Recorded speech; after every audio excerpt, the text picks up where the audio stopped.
vous acceptez le sacrifice, tenez-vous sur vos pieds et répondez avec moi, gardez-vous.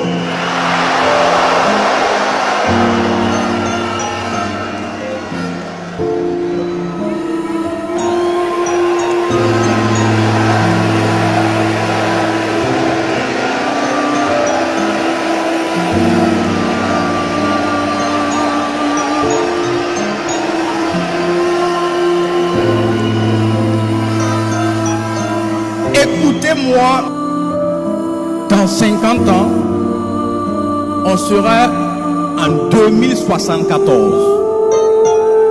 Et en 2074, la plupart des jeunes dans cette salle auront entre 70 et 80 ans minimum. Je vais vous dire ce qui se passe entre 70 et 80 ans. À 70-80 ans, on a beaucoup de temps à revendre. On n'a plus beaucoup de choses à faire de janvier à décembre. À 70-80 ans, on réunit les petits-enfants. On les fait asseoir pour raconter sa jeunesse d'antan. Et c'est là qu'on parle de ses exploits. On parle de ses réalisations. C'est là qu'on parle de ses combats et de ses victoires engrangées. C'est là qu'on dit à notre époque, l'époque du capitaine Traoré, les impérialistes ont voulu essayer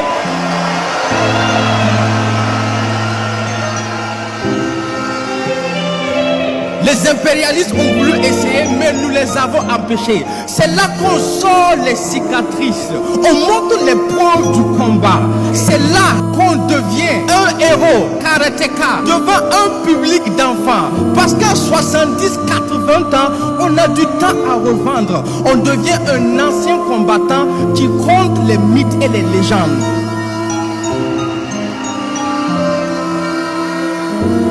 Mais à 70-80 ans, on regrette ce qu'on a raté.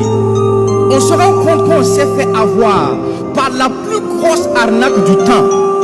La plus grosse arnaque du siècle, ce n'est pas de dévaliser un pays, mais de faire croire à un jeune qu'il a du temps devant lui. Un jeune n'a pas de temps. Le temps, c'est pour les anciens. C'est à 70-80 ans qu'on a du temps à revendre parce qu'on a peu de choses à faire de janvier à décembre. Alors j'entends dire, profite de ta jeunesse parce qu'on ne vit qu'une seule fois.